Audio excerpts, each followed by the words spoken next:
2 दिन का स्टे पूरा हो गया है और अभी हम लोग जा रहे हैं अराकू वैली। यहाँ से विशाखापट्टनम से 85 किलोमीटर पड़ता है।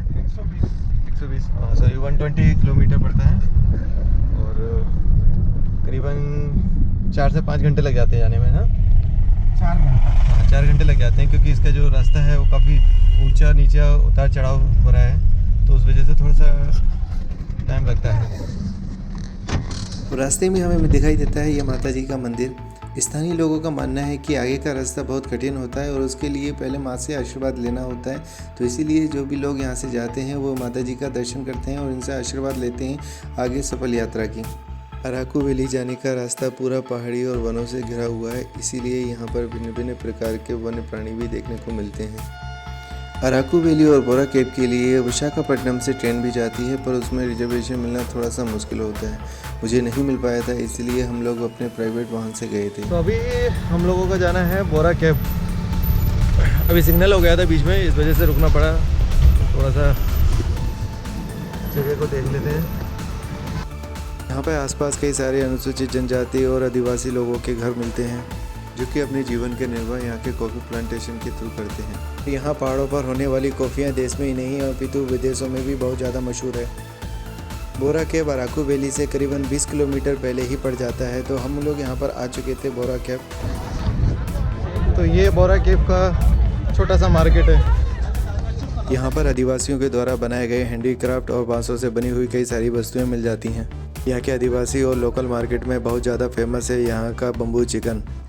आदिवासी चिकन बनाने के लिए यहाँ पर हरे खोखले बांस का प्रयोग किया जाता है, जिसमें बांस के अंदर चिकन को भरकर हाई फ्लेम पर बहुत देर तक पकाया जाता है। अगर आप मेरी तरह वेजिटेरियन हैं तो आप यहाँ पर मिलने वाली खजूर की मिठाई का भी आनंद ले सकते हैं। पूरा मार्केट लोकल आदिवासियों द्वारा ही चलाया जाता है, इसीलिए आपको लोकल आदिवासी डिशेज यहाँ पर कई सारी आपको चखने को मिल जाएंगी। केव के लोकल मार्केट में अभी ज़्यादा भीड़ नहीं है क्योंकि मैं मंडे के दिन आया हूँ। अगर आप सैटरडे या संडे को आते हैं तो यहाँ पर बहुत ज़्यादा रश देखने को मिलेगा। बोरा केव के बारे में और अधिक जानने के लिए और अंदर से देखने के लिए हमें लेना होगा टिकट, जो यहाँ पर काउंटर बना हुआ है। यहाँ से 80 रुपये का टिकट मिलता है भारतीयों के लिए। तो टिकट लेकर मैं अंदर पहुँचता हूँ। सबसे पहले मुझे यह सूचना पटल दिखाई देता है जिस पर इस बोरा केव के बारे में जानकारी दी गई थी। सीढ़ी नुमा करीबन 500 मीटर का यह ट्रक बनाया गया है। यह बोरा केव 19 नवंबर 1992 में आम जनता और टूरिस्टों के लिए खोला गया था। तब से यहाँ पर पूरे साल टूरिस्टों का आना जाना लगा ही रहता है। यह गुफा प्राकृतिक रूप से अनंतगिरी पहाड़ियों पर बनी हुई है और यह करीबन 150 मिलियन ईयर ओल्ड है। गुफा के बिल्कुल सामने स्थापित किया गया है नंदी बाबा जी को, तो इनको मैं प्रणाम करता हूँ। यह गुफा करीबन 1 से 1.5 किलोमीटर के एरिया को कवर करती है और अगर इसकी गहराई की बात करें तो यह गुफा करीबन 260 फीट गहरी है। ऑफिशियली इस गुफा की खोज 1807 में ब्रिटेन के भूविज्ञानी किंग विलियम्स ने की थी, पर इस गुफा की खोज के पीछे एक कहानी और भी है। ऐसा माना जाता है कि यहाँ का स्थानीय चरवाहा यहाँ पर अपनी गाय चराने के लिए तभी एक दिन इस गुफा के बने हुए ऊपरी क्षेत्र से उनकी गाय नीचे गिर जाती है। तब स्थानीय लोग गाय को निकालने के लिए पहली बार इस गुफा में आते हैं। इतनी ऊंचाई से गिरने के बाद में भी गाय पूर्ण तरीक़ा से स्वस्थ थी और इस गुफा से निकलने वाली नदी का पानी पी रही थी। तब से इस गुफा से निकलने वाली नदी को गोस्थाना नदी का नाम दिया गया है। इस गुफा का बनने का कारण ही पानी का कटाव है। जब पानी तेज प्रवाह में प्रभावित होता है तो यहाँ पर बनी हुई चट्टानों को काटते हुए अपना रास्ता बनाता है और इस तरह से इन गुफाओं का निर्माण होता है। प्राकृतिक रूप से इनका निर्माण होने में काफ़ी साल लग जाते हैं। जैसे जैसे मैं इस गुफा के ओर नीचे जाता हूँ मुझे यहाँ पर कुछ पानी के स्रोत और चट्टानों पर बनी हुई कुछ आकृतियाँ दिखाई देती हैं, जिनको आम बोलचाल की भाषा में ऋषि की दाढ़ी, मानव मस्तिष्क या शिव पार्वती के नाम से बोला जाता है। पर अगर साइंटिफिक नज़र से देखा जाए तो यह पानी की ह्यूमिक एसिड, लाइम सोडा या चूना का पत्थर जिसे कैल्शियम कार्बोनेट भी बोला जाता है के साथ में प्रतिक्रिया करता है और चट्टानों के खनिजों को धीरे धीरे घोलने का काम करता है। परिणाम स्वरूप आकृतियों का निर्माण होता है और अधिक अंदर जाने पर गुफा में पूर्ण तरीके से अंधेरा ही अंधेरा हो जाता है और यहाँ पर स्थित है एक शिवलिंग जिसकी पूजा और दर्शन किए जाते हैं।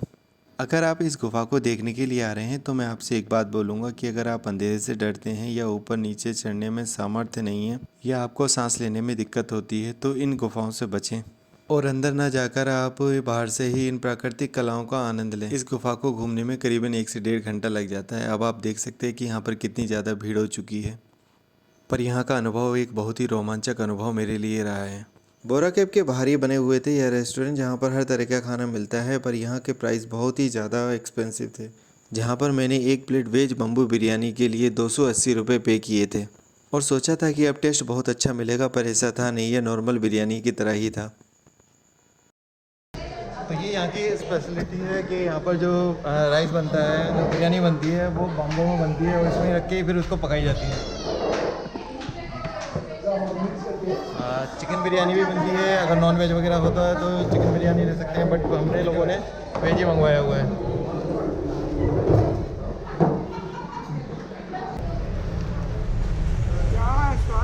अगर आप इन रेस्टोरेंटों पर भोजन करने के लिए आते हैं तो एक बात ज़रूर याद रखें कि अपने प्राइस पहले ही फिक्स कर लें, क्योंकि यहाँ पर मेन्यू जो दिया गया था उसमें भी प्राइस लिखे नहीं थे, सिर्फ डिशेज़ लिखी गई थी, तो ये थोड़ी सी दिक्कत यहाँ पर होती है। तो अभी हमारा बोरा केव हो गया है और गजब की शानदार ये व्यू है, अल्टीमेट व्यू है।